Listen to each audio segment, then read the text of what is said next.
Hola, soy Darío Álvarez Clar. Me apasiona la relación entre educación e innovación. Y esto es Conversaciones en Red. La educación nos conecta.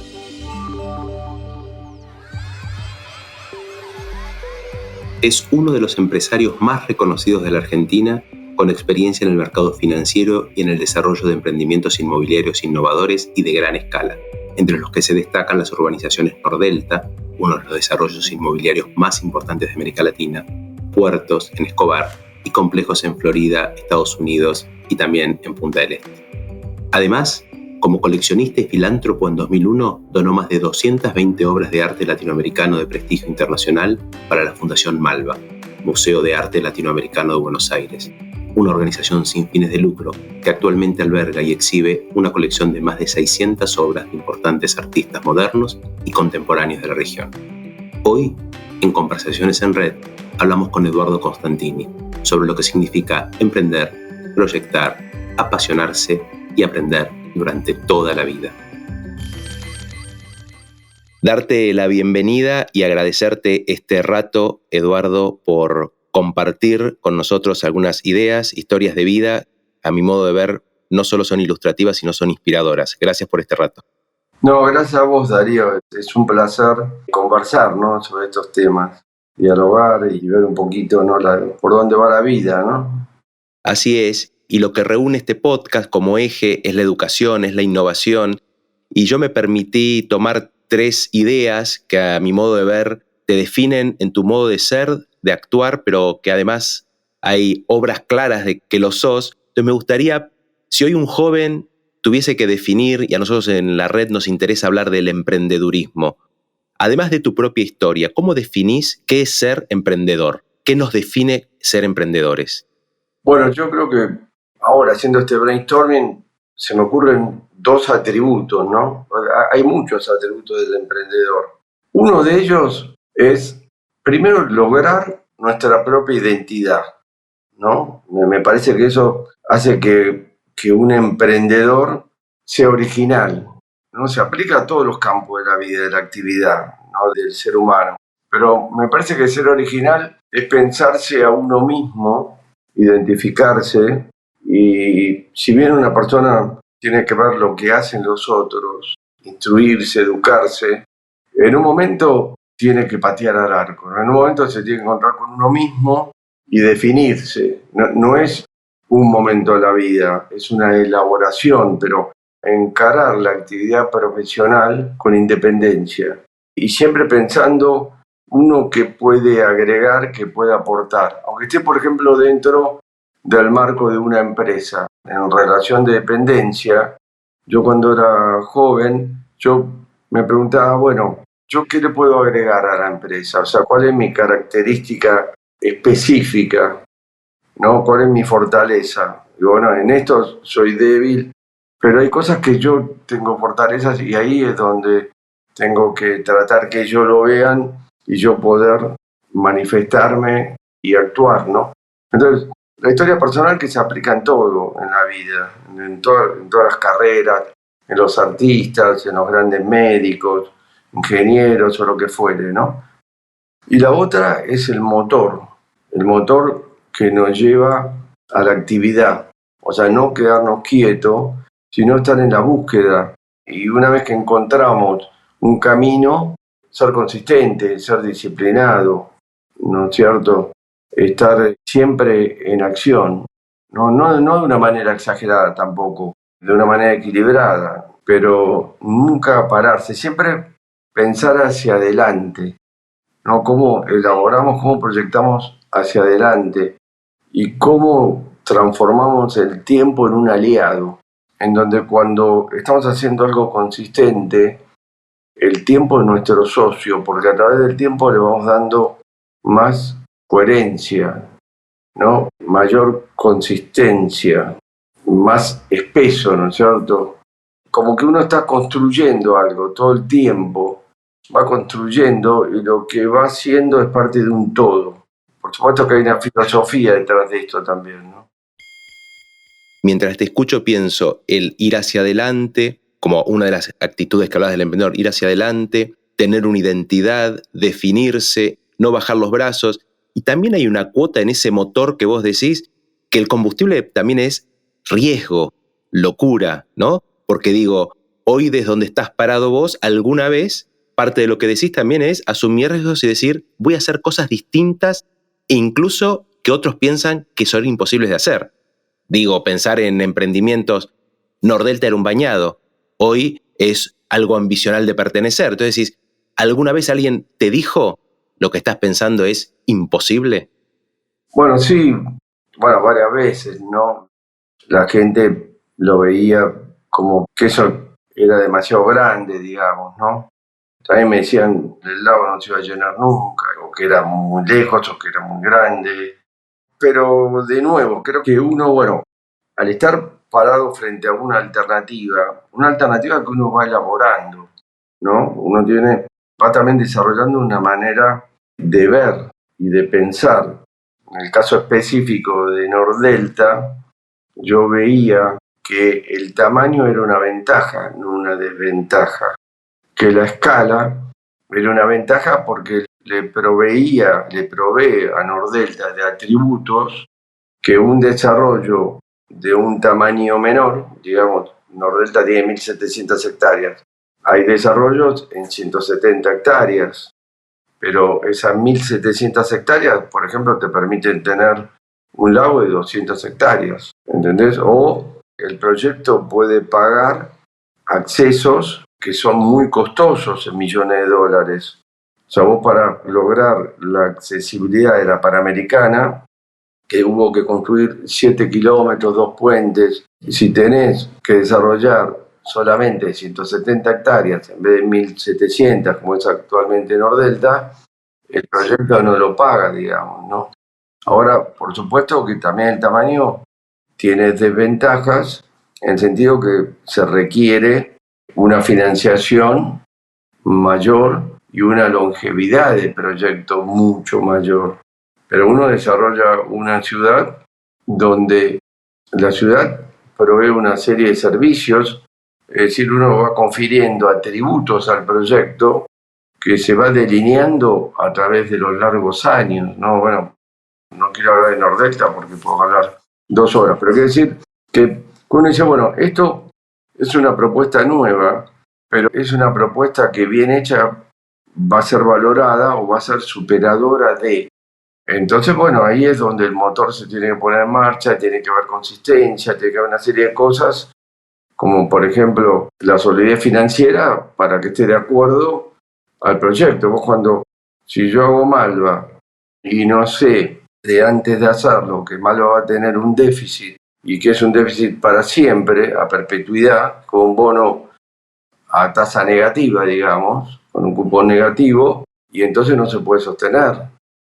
Si haces una fundación, me he encontrado con muchas familias, muchos casos, que a veces no comprenden lo que es un proyecto, una inversión social, ¿no es cierto? Entonces uno tiene que también saber las características de aquello que va a emprender. Ese emprendedor tiene que tener muy claro, estás diciéndonos, ese horizonte, ¿no? El camino puede cambiar, vas a encontrar escollos, pero hay un horizonte. A cada cosa que estás mencionando encontrás un sentido. Una fundación tiene un sentido, un desarrollo inmobiliario tiene un sentido, y hay quizás etapas para lograrlo, pero hablas todo el tiempo de darle sentido a las cosas que emprendés o con la gente con la que trabajás. Bueno, sin duda. Vos dijiste, bueno, está bien, pero vos tenés que ser osado, tenés que a veces tomar más riesgo para emprender algo. Es cierto, pero vos antes de saltar, digamos, o sea, no tenés que saltar al vacío. Uno dice, bueno, pero este tipo, sí, es un osado, es un loco. Sí, pero generalmente la persona que llega a buen puerto, en el sentido que el proyecto se materializa, tiene riesgos. Hay situaciones exógenas que uno no maneja, ¿no es cierto? Pero evidentemente está sopesando siempre, porque también puede haber distintas alternativas o distintos proyectos, para decirlo, y vos elegís uno, bueno, que por empezar te entusiasme, ¿no? Por eso digo que uno tiene que desarrollar su propia identidad, descubrir su vocación y su fortaleza, porque uno puede tener vocación, pero dentro de la vocación que tiene, saber que tiene aspectos más fuertes y también tiene aspectos débiles, ¿no? También hay que trabajar en equipo, ¿no? Esto es algo que vos he tenido la oportunidad de ver, ¿no? O sea, los equipos y dentro de la red que he fundado también, el equipo es decisor y es decisivo, mejor dicho, de los logros. Porque puede haber ideales, puede haber quien capitanee o timonee un barco a veces, pero sin equipo los proyectos individuales y solitarios no se logran. Entonces me parece que estás también hablando de otra de las cualidades que tiene que ver con el emprendedor no es alguien solitario. Puede pensar cosas en solitario, puede impulsarlas, pero hablas de tomar riesgos pero medidos, hablar de equipos, de distribuir tareas y funciones. Me parece que esas características son parte de lo que podríamos llamar éxito, ¿no? Sí, después el éxito, viste, a veces se da de una manera rotunda, a veces no es tan el éxito de lo que esperaban, ¿no es cierto? El éxito, bueno, por supuesto es una consecuencia de, pero a veces la gente no valora tanto como valoras aquello que querés hacer o estás realizando, ¿no? Pero bueno, a veces sí, lo que quiero decir es que lo que es importante es el valor per se de aquello que vos estás realizando, ¿no? Porque a veces uno puede realizar algo que está bien y que está de acuerdo a los principios de uno y tal vez es menos ponderado de lo que uno esperaba o del tiempo en el cual lo ejecuta y tal vez después con los años se valora más. No estoy haciendo una afirmación personal mía, ¿no? Pero si vos agarrás la historia, hay gente que hicieron grandes cosas que después la humanidad lo reconoció más adelante, ¿no es cierto? Y sin embargo, fueron grandes emprendedores. Esa es una cualidad que, a mi modo de ver, va asociada al emprendimiento, que es la innovación, ¿no? Que a veces no es entendible, no es de época, genera temor, genera a veces reparo, pero es romper algún paradigma o romper algo establecido, no a los martillazos, pero digamos modificar un contexto, y esa innovación es un ingrediente necesario. Y cuando yo te escuchaba recién hablar de Nordelta, digo, Nordelta también muestra una evolución en donde desde hace varios años vos y muchos miembros de los equipos hablan de una resignificación de aspectos de Nordelta, un Nordelta que se abre en algunos contextos, y hoy he tenido el honor de participar mucho tiempo en la mesa de la creación de algo que es por definición misma la innovación, que es área beta, en donde ya Nordelta se piensa proyectado hacia la afuera y abriéndose hacia la afuera. Entonces también aquel emprendimiento también tiene etapas y hoy tiene una etapa que articula la educación, la innovación, el emprendimiento, desde un faro que lo propone Nordelta, ¿no? ¿Nos querés contar algo de área beta? Sí, nosotros, digamos, desde un comienzo siempre, por supuesto, hemos tenido muy presente la educación, ¿no? Y siempre quisimos la educación terciaria en Nordelta, todos los ciclos. Y no se nos dio, porque no logramos convencer, porque iba a venir una universidad que era extranjera, Lynn University, que le dimos 60 hectáreas, pero no fue aprobada en Argentina. La CONEAU la rechazó absurdamente. Y entonces, ahora, con el aumento de la población de toda la zona, hay una cantidad de habitantes, hay una cantidad de chicos que hacen posible el área beta, que es un área que nosotros no la habíamos pensado en un origen hace 25 años, sino habíamos pensado en la educación terciaria, pero hoy en día, evidentemente, hay una forma de educarse que no es solo la tradicional, sino que hay una forma de educarse muy ligada a las disciplinas avanzadas, de tecnología, de innovación. Hay carreras más cortas o experiencias de aprendizaje más cortas, más cercanas a la acción, al emprender, a experimentar. Hoy los jóvenes tienen una cultura distinta, ya nacieron en la época de la computación, son más independientes, la gran mayoría quiere tener su proyecto individual, son más independientes de las instituciones tradicionales, ¿no? De la universidad, de la empresa grande, ¿no es cierto? Y nosotros queremos, a través del área beta, precisamente dar una alternativa, crear como un ecosistema, un ambiente, una plataforma que da lugar precisamente a la experimentación con laboratorios, con equipamientos, tipos fotocopiadoras 3D, Nosotros estamos experimentando con un barco eléctrico, por ejemplo. Estamos conversando con universidades tradicionales, pero que se están ayornando y que han incluido un sinnúmero de cursos de inteligencia artificial, de realidad aumentada, ¿viste? Distintas disciplinas, y también conversando con empresas y con emprendedores pequeños, ¿no es cierto?, que también recreando el home office. Entonces, en un mismo edificio, tener cursos para aprendizajes en estas disciplinas, más laboratorios, más espacios para los jóvenes o no tan jóvenes que puedan alquilar puestos de trabajo. También estamos construyendo un auditorio. El auditorio es un vehículo muy efectivo porque vos a través del auditorio vos convocás a los líderes y los invitás a dar clases, viste, como estas conversaciones. Es centro de múltiples actividades, también actividades vinculadas al arte, a la ingeniería, bien en grandes empresarios, o sea, y entonces lográs atraer, lo que queremos es crear comunidad, ¿no es cierto? Ser centro de comunidad, de interacción que se retroalimente, también por supuesto un restaurante, ¿no es cierto? Para que de ahí también fomentar la innovación, la creatividad, los nuevos proyectos. Y el área beta a su vez también va a venir una universidad, se va a instalar cerca, la Universidad de San Andrés, hay otra universidad que también quiere venir. Como digo, estamos conversando con empresas y eso a su vez se da en Nordelta Centro, que es algo que nosotros siempre pensamos, pero que necesitamos, como digo, densidad poblacional y actividad para poder encarar la construcción del centro, que son 37 manzanas con edificios de más o menos 7 pisos, 6-7 pisos, o sea, son como casi 400.000 metros cuadrados, donde también se está construyendo un sanatorio de complejidad. Hay centros para la tercera edad, también hay una iglesia, hay el Centro Judaico Norte, el restaurante, centro de diseño, ¿no es cierto? Lo que es el centro de una ciudad, porque Nordelta es una ciudad, es para nosotros como la frutilla del postre que lo podemos comenzar a materializar después de 25 años de haber comenzado con Nordelta, ¿no es cierto? Es un signo de evolución, ¿no? Es un signo de evolución muy grande y que estuvo pensado.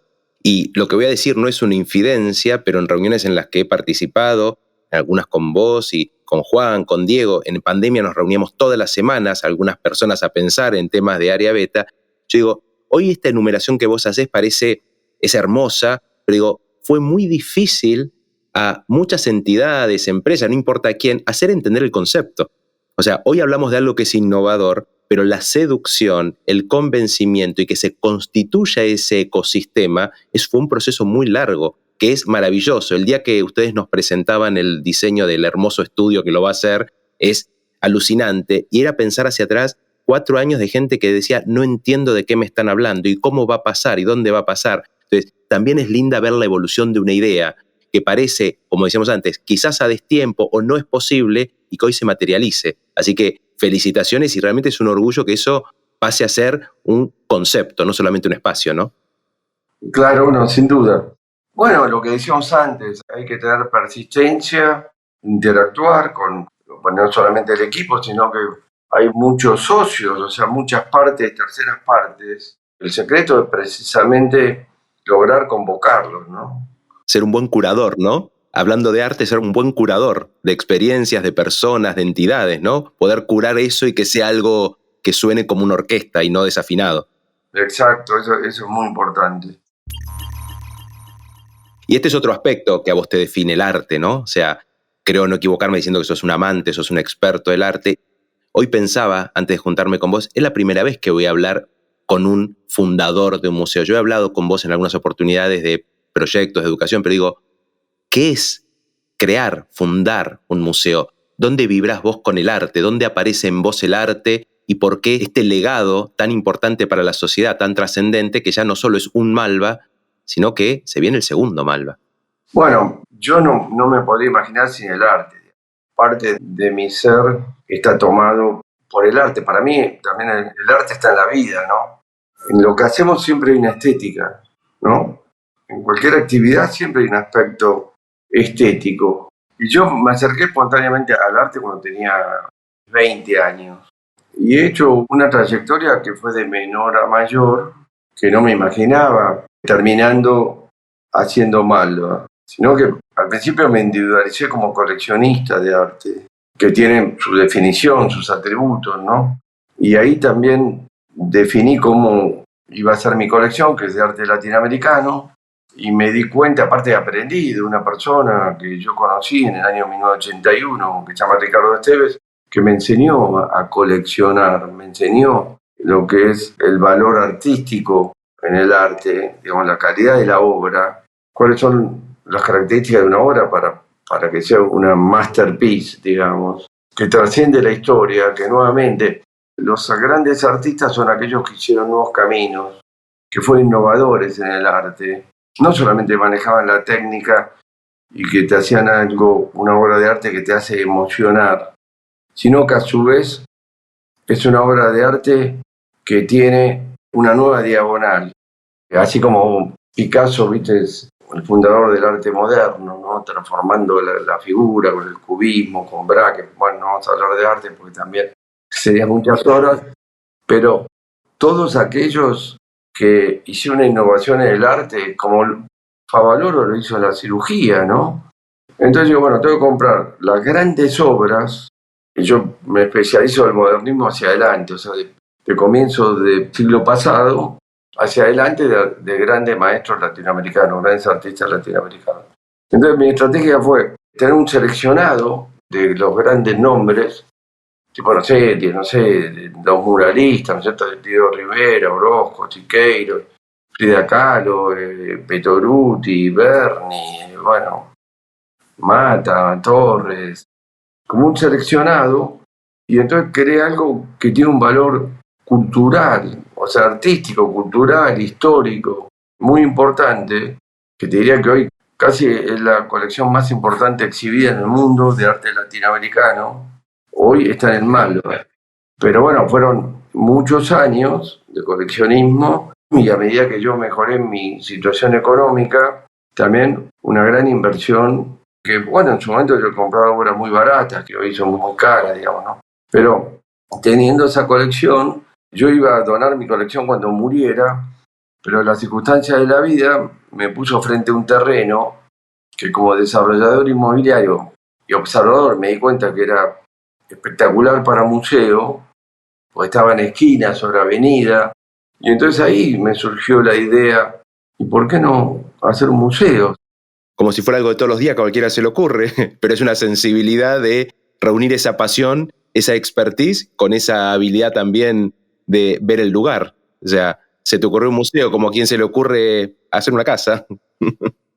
Bueno, lo que pasa es que yo siempre veo que eso también es otra situación, el costado social, ¿no es cierto? Siempre hay una función social detrás de una actividad personal, ¿entendés? Siempre hay. Nuevamente, un médico tiene una función social importante, un ingeniero, ¿no es cierto? Un economista, un empresario, siempre hay una visión social que trasciende la empresa propiamente dicha o al individuo, ¿no es cierto? Entonces, yo como coleccionista siempre vi el lado social, la función social del coleccionista, la responsabilidad cultural del coleccionista, ¿no? De preservar la obra, de prestar la obra a instituciones para que se vea, para que el público la vea, ¿entendés?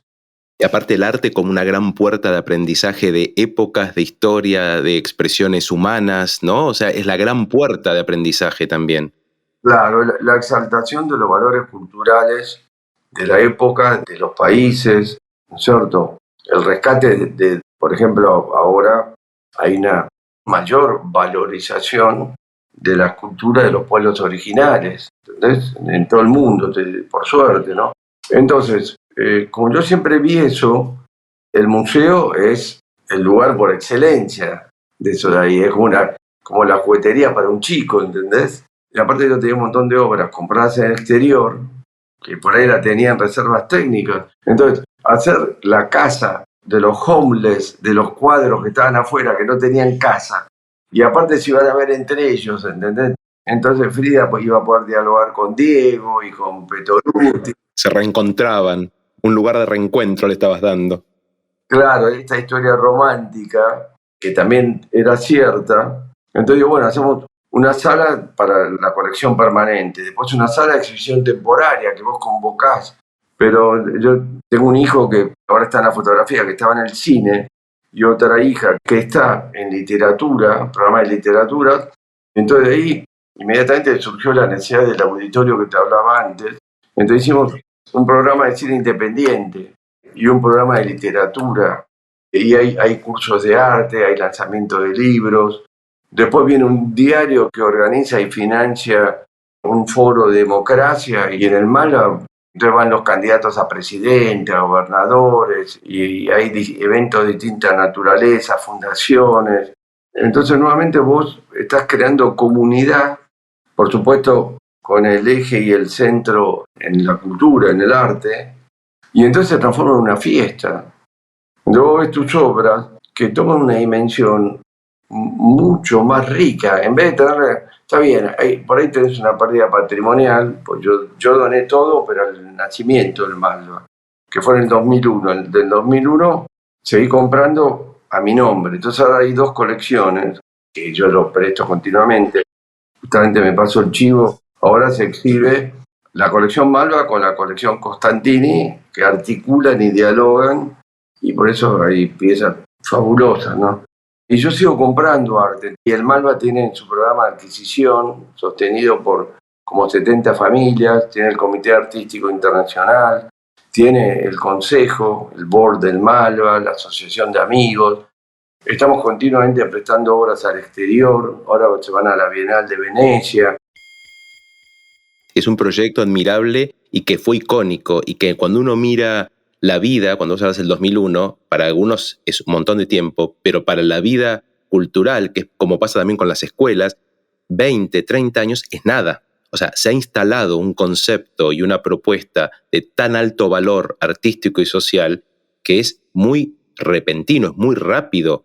Hay una madurez en lo que es el Malva, que por eso antes te preguntaba cómo llega hasta un segundo Malva, ¿no? Porque estamos hablando de 20 años, 22 años nada más. Todo museo tiene que tener un programa de crecimiento. El tema con los museos del mundo, y también con todas las fundaciones, ¿no? ¿Cómo financiarse el crecimiento teniendo déficit?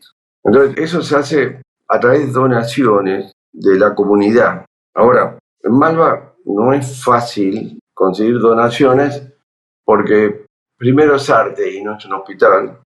Luego el argentino tiene menor propensión a las donaciones, tampoco están desgravadas como en el exterior. O sea, vos en Estados Unidos sos millonario y tenés que donar cantidades importantes. O sea, la sociedad espera de vos una presencia en inversiones sociales importantes, digamos, ¿no? Hay más conciencia, ¿no? Es otra cultura, la anglosajona a la latina. Somos demasiado protectores de la familia. Pero bueno, eso es todo un tema que tampoco da para mucho, ¿no? Pero, y aparte del Malva, tiene un pecado original que lo fundó una persona que tiene dinero, ¿entendés? Entonces eso también. Pero por eso yo puse Malva y no Museo Costantini, y lo despersonalicé en todo lo que pude. Pero bueno, tenemos un programa de adquisición que las familias ponen como $300.000 para adquirir obras, pero es muy difícil conseguir el dinero. Nosotros hemos autorizado, por ejemplo, la ampliación del Malva por debajo de la Plaza Perú, pero bueno, es una inversión como de $8 millones, 10, que a su vez te aumenta el déficit en unos $500.000. Malva ahora tiene un déficit de $2 millones más o menos. Cuanto más grande, más déficit. ¿Entendés? O sea, desde el punto de vista capitalista, digamos, el arte funciona como la ley del mayor esfuerzo con el menor resultado. ¿Entendés? Sí, sí, clarísimo ejemplo. Sí, sí. Se agranda el agujero, digamos, pero se incrementa el acervo cultural. El impacto social, ¿entendés? Nosotros, vos hablaste de los chicos, recibimos todos los días colegios. Está sold out.